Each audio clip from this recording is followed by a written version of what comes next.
Salut à tous. On se retrouve pour une petite vidéo sur des boîtiers Raspberry Pi. Donc ça fait longtemps que j'avais reçu ce boîtier. Et j'avais traîné à le tester. Et puis là, vous le savez, il fait quand même assez chaud ici l'été.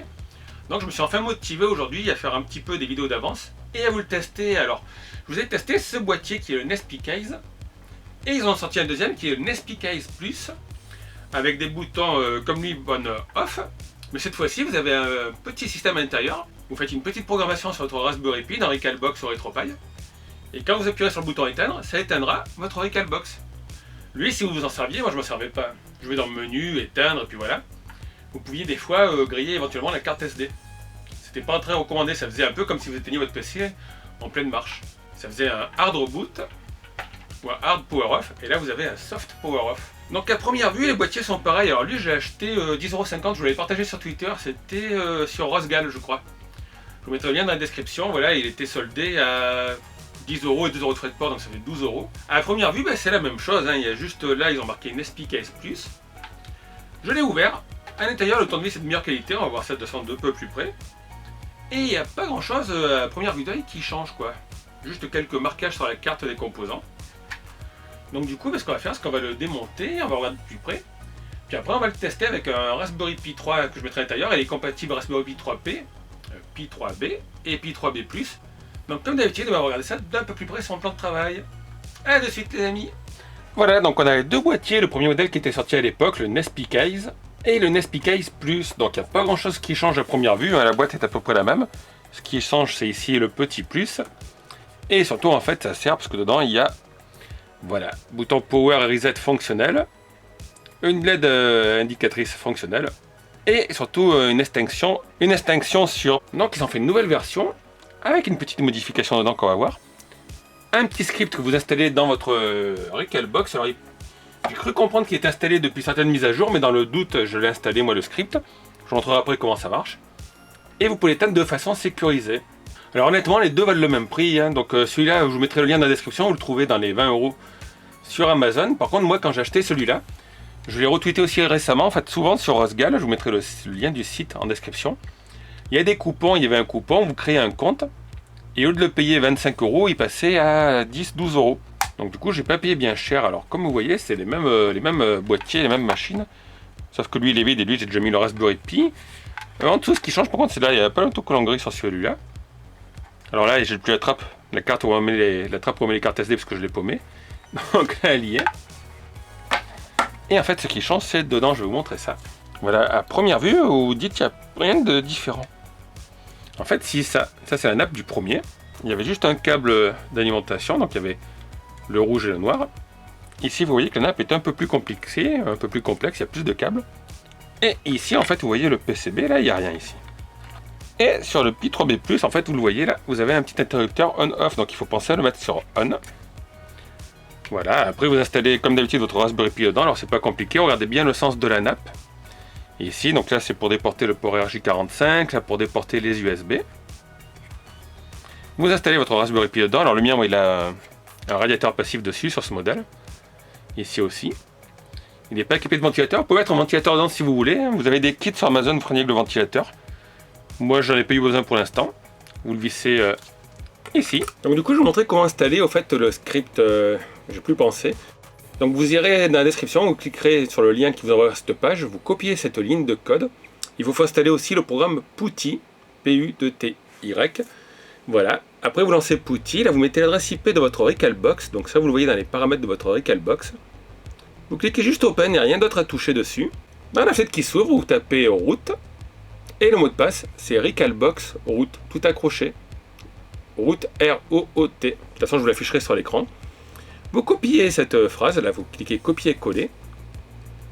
Vous laissez le script travailler après avoir appuyé sur Entrée. Et ça va vous installer le Safe Shutdown. Donc vous voyez, la petite fenêtre noire vous écrit du texte. Et à la fin, ça va rebooter votre Recalbox. Donc une fois que vous avez mis le script, et bien après, je vous l'ai dit, ça reboot. Et normalement, quand vous jouez, vous pouvez appuyer sur Power pour l'arrêter et sur Reset pour le reset. Moi, honnêtement, j'ai pas vu de différence avec et sans le script. Je préfère utiliser ma manette et choisir Recalbox, menu, donc Start, arrêter Recalbox, éteindre. Mais normalement, voilà, vous avez le petit script qui vous permet de faire le Soft Power et le soft reset. Donc si vous n'aviez pas de boîtier Nespi Case, achetez celui-là, il est un peu plus perfectionné. Après, je vous avoue que depuis le moment où je vous avais présenté le premier boîtier Nespi Case, celui-là, voilà, le classique, il y avait pas mal d'eau qui a coulé sous les ponts, vous l'avez vu, on a des boîtiers en forme de mini Super NES. Bientôt, la société qui fait ce boîtier va faire un boîtier en forme de mini Super Nintendo. Donc celui-là est un peu passé de mode, mais j'ai vu qu'on en trouvait pas mal, hein. Il y a beaucoup de gens qui fabriquent des Recalbox et qui les vendent dans ces boîtiers sur internet. Donc franchement, si vous avez celui-là, c'est pas la peine de changer de modèle, hein. Au lieu d'appuyer sur le bouton Power, vous faites une extension propre par le menu du Recalbox, ou RetroPie d'ailleurs, c'est pas compatible pour les deux. Vous pouvez mettre un Raspberry Pi 3B+ à l'intérieur aussi. Alors ça je vous l'ai pas dit, mais apparemment d'ici fin août, il y aura une version bêta de Recalbox qui devrait prendre en compte le Raspberry 3B+. Le boîtier lui peut prendre les deux modèles, hein, le 3B+ ou le 3B classique comme j'ai, puisque c'est quasiment le même format. Donc celui-là, en fait, si vous voulez brancher un ventilateur, il faudra le brancher ici, sur ces nappes-là, ces deux petites broches.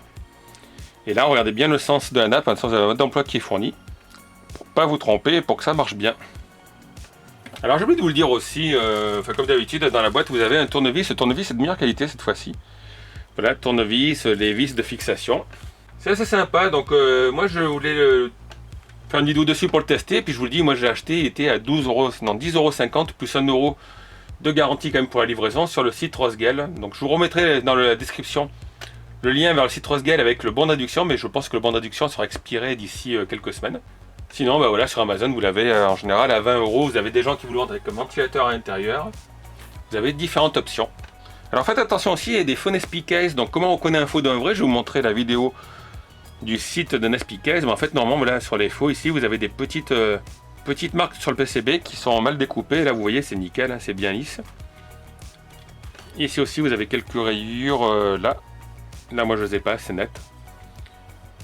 Donc je vais vous montrer ça sur leur site, comme ça vous apprendrez à reconnaître un vrai d'un faux. Je suis jamais tombé sur un faux, lui il vient de Rosgel, c'est un vrai, et celui-là je crois que je l'ai pris sur Gearbest il me semble. Et c'est pareil, c'était un vrai, hein, les PCB sont bien droits, là il n'y a pas de... Il n'y a rien qui dépasse. Donc sur le site de Retroflag, il vous montre comment reconnaître un vrai d'un faux. Alors déjà vous avez le P du bouton Power. Vous voyez sur le faux, le P est décalé, il n'est pas écrit dans le même alignement. Donc ça c'est facile à voir.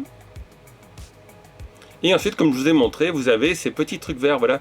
Le PCB doit être net et bien découpé. Sur les faux, vous avez des petites parties de la carte qui n'ont pas été limées. Donc là c'est quand même assez visible, hein. Moi j'ai jamais eu de faux modèle. Et ce que je vous avais dit, là où vous avez la prise de courant qui se branche, vous avez pas mal de rayures sur le faux modèle aussi. Donc j'espère que cette petite vidéo vous aura intéressé, vous aura éclairci un petit peu plus sur le Nespi Case. Du coup vous avez vu, enfin le Nespi Case Plus. Donc vous avez vu comment ça marche, vous avez vu comment installer le script. Normalement le script est installé, je sais, sur certaines versions de RetroPie. Recalbox, je ne sais plus s'ils l'ont mis ou pas depuis la dernière mise à jour. Donc dans le doute, je préférais l'installer, ça coûte pas grand chose. Comme d'habitude, n'hésitez pas à laisser vos questions, vos avis, vos commentaires sous la vidéo. Laissez un petit pouce si la vidéo vous a plu, et puis abonnez-vous si vous n'êtes pas encore abonné. A bientôt tout le monde, ciao.